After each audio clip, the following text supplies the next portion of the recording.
Muchas gracias, señor presidente. Disculpe que insista tanto en los actuaciones de procedimiento,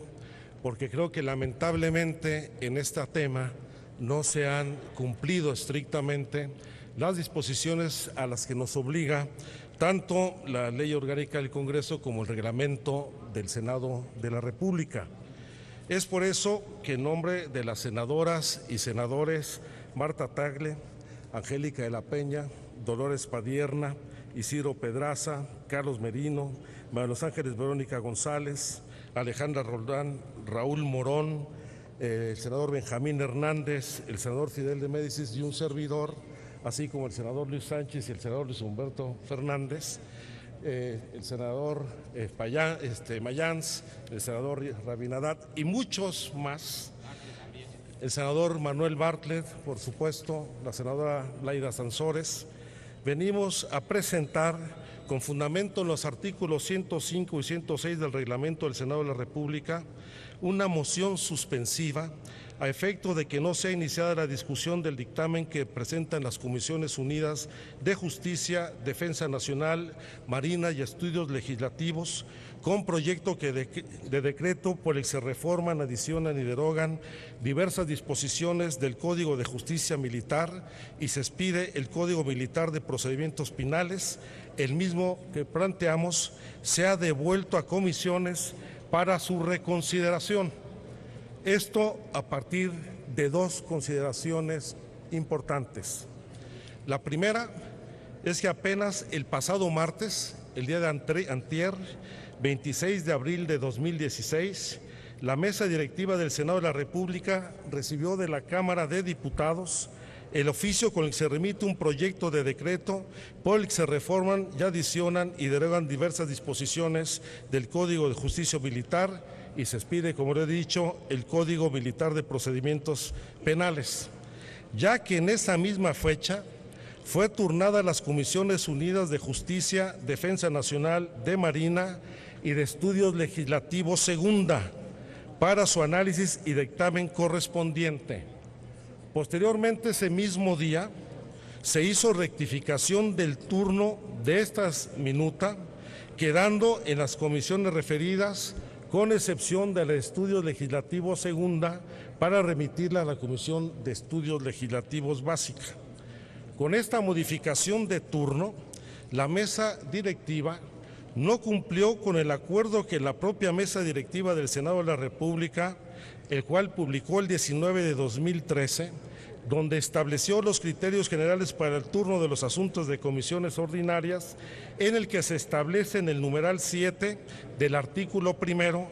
que para la uniformidad en la asignación de turnos se deberá respetar el criterio utilizado para tal efecto en sesiones previas, es decir, de los asuntos precedentes existentes. Hay que señalar que la anterior reforma al Código de Justicia Militar, que aprobó ya esta legislatura, fue turnada a la Comisión de Estudios Legislativos, sobre la cual se reconsideró el turno. Más aún, el día de ayer, 27 de abril de 2016, las Comisiones Unidas convocaron a una reunión extraordinaria en la que se aprobó el dictamen con proyecto de decreto por el que se reforman estas disposiciones, con lo cual no se respetó lo establecido en el artículo 186, numeral 2 del Reglamento del Senado, que establece, cito: una vez puestos de acuerdo los responsables de su formulación en las Comisiones Unidas, el proyecto de dictamen se distribuye a todos los integrantes de las mismas por lo menos 24 horas antes de la reunión que deba discutirse y votarse, lo cual no sucedió. Más aún, los integrantes de las Comisiones Unidas recibieron el proyecto de dictamen apenas 2 horas antes que iniciara la reunión a la que habían sido convocadas. En este sentido, consideramos que es imperante cumplir con lo establecido en nuestro reglamento para dar certeza en el proceso legislativo, cumpliendo a cabalidad para que el dictamen sea analizado con detenimiento y responsabilidad antes de ponerlo a consideración del Pleno. Por eso, en esta moción suspensiva, como punto único, proponemos que se suspenda la discusión de dictamen que presentan las Comisiones Unidas de Justicia, Defensa Nacional, Marina y Estudios Legislativos con proyecto de decreto que se reforman, adicionan y derogan diversas disposiciones del Código de Justicia Militar y se expida el Código Militar de Procedimientos Penales y el mismo sea devuelto a las comisiones para su consideración. Este no es un asunto menor. Yo creo que de las leyes que estamos discutiendo en estos momentos, esta es la de mayor relevancia. Y bajo el argumento de que se trata de adecuar las disposiciones del Código Militar al pasar de un modelo acusatorio a un modelo inquisitivo, un modelo acusatorio, con lo que se suprimen los consejos de guerra, se crean los juzgados militares de control y los tribunales militares del juicio oral, se transforma la Procuraduría de Justicia Militar en Fiscalía General de Justicia Militar y se transforma el cuerpo de defensoras de oficio en la Defensoría del Oficio Militar. Se establecen disposiciones adicionales que contravienen el artículo 129 constitucional, que señala con toda precisión que en tiempos de paz ninguna autoridad militar puede ejercer más funciones que las que se establecen en el contexto de la disciplina militar. Es decir, en tiempos de paz no puede asumir ninguna función que involucre a la población civil. Más aún, contraviene lo dispuesto en la reciente reforma al Código de Justicia Militar, donde por primera vez se modificó de fondo el fuero militar para establecer que en todos los actos en que hubiera participación de elementos de las Fuerzas Armadas que involucrara a la población civil, la autoridad que debe conocer de estos hechos es la autoridad civil. Y el primer hecho en el que esta norma se debe de haber aplicado porque no se ha cumplido con ella fue con las ejecuciones extrajudiciales realizadas en Tlatlaya, en el Estado de México, donde si bien el Tribunal Militar resolvió sobre las faltas a la disciplina de uno solo de los elementos que intervinieron en esas ejecuciones extrajudiciales, hasta el momento la autoridad civil no ha cumplido con su responsabilidad.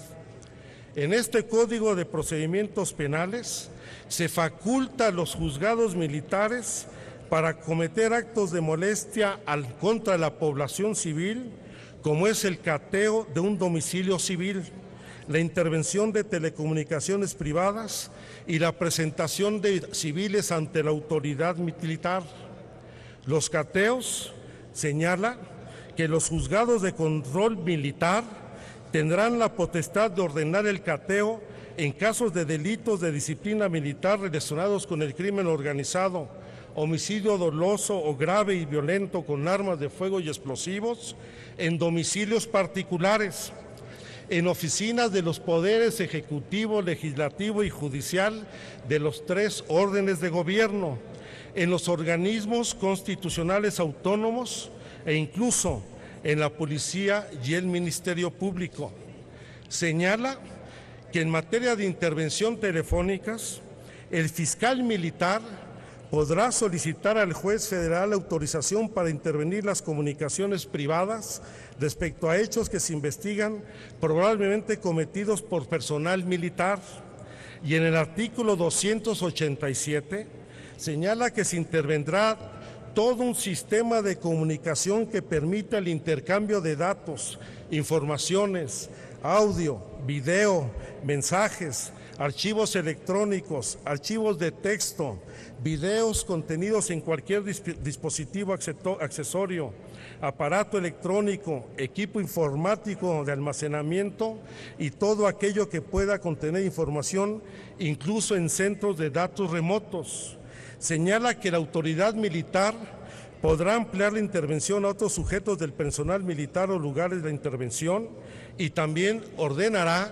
la destrucción de aquellos registros intervenidos que no se relacionen con los delitos investigados y aquellos registros de intervenciones no autorizadas. Más aún, en materia de localización geográfica, el artículo 299 establece que el fiscal general de Justicia Militar podrá solicitar al juez el control de los concesionarios, los autorizados o proveedores de servicios de aplicaciones y contenidos para que proporcionen la localización geográfica en tiempo real o entrega de datos conservados en los equipos de comunicación civil. Hemos recibido apenas el día de ayer una comunicación de la Oficina del Alto Comisionado de Naciones Unidas en nuestro país, donde expresa su preocupación por estas medidas y considero que deben de ser cabal y puntualmente atendidas, ya que de acuerdo a la Oficina del Alto Comisionado de Naciones Unidas en materia de derechos humanos, estas disposiciones generan incertidumbre. Por ejemplo, en aquellos casos en los que se prevén facultades para órganos de naturaleza militar cuyas acciones puedan afectar a personas e instituciones civiles, señala que es conveniente clarificar el ámbito de actuación de las autoridades ministeriales y jurisdiccionales militares. En relación en los casos donde derivados de una misma actividad delictiva pudieran existir delitos de competencia del fuero militar y otros de los que deba conocer la jurisdicción ordinaria federal o común, sería conveniente establecer con mayor precisión la obligación de colaboración con las autoridades civiles correspondientes y proporcionar aquella información que pueda ser relevante para sus investigaciones y actuaciones. En aquellos casos, señala la Oficina del Alto Comisionado, en los que fruto de las actuaciones llevadas a cabo por autoridades militares se detecte la posible existencia de delitos que no sean competencia del fuero militar, se debería reforzar la obligación de dar traslado sin demora a las autoridades civiles de procuración de justicia competentes, y en aquellos casos en los que pudiera darse de la comparecencia de personas, testigos o expertos civiles en procedimientos militares, sería conveniente regular su participación o los procedimientos para que la misma se produzca de forma que contribuya al derecho de la justicia, sin que ello se ponga en cuestión el derecho de las y los civiles a no ser sometidos a jurisdicción militar alguna. Y por último señala que en relación con las víctimas y ofendidos del delito es necesario delimitar con mayor precisión sus derechos y participación en el proceso, incluyendo en aquellos casos donde la víctima se resiente directamente en si la conducta punible no puede ejercer sus derechos. Se trata de garantizar la protección de los derechos humanos y evitar, como ha venido sucediendo, que las Fuerzas Armadas asuman en tiempos de paz actividades que competen estrictamente a la autoridad civil y que no se vulneren los derechos de todas las personas en nuestro país a su privacidad, a su libertad de tránsito, a la posibilidad de establecer libremente sus comunicaciones. Quiero decirlo con toda responsabilidad, de plantearse en estos términos este Código de Justicia Militar, que poco o nada tiene que ver con esta adecuación en materia del modelo acusatorio, estaríamos prácticamente generando condiciones de un estado de excepción donde no hay garantía plena al ejercicio de los derechos civiles y de los derechos humanos. Dejemos, como lo establece el artículo 129 constitucional, a las Fuerzas Armadas en sus cuarteles en tiempos de paz. Ya mucho desgaste han sufrido por estar sustituyendo a la autoridad civil en materia de seguridad pública. No los incorporemos hoy a las tareas de inteligencia, de vigilancia política a la población civil en nuestro país. Dejo por escrito esta moción suspensiva y espero que exista no solamente sensibilidad, sino el sentido común mínimo para que una reforma de esta naturaleza no solamente se discuta en los términos reglamentarios, sino con el tiempo, la diligencia y la responsabilidad que merita. Por su atención, muchas gracias. Se recibe el documento, muchas gracias. Ha solicitado el uso de la palabra el senador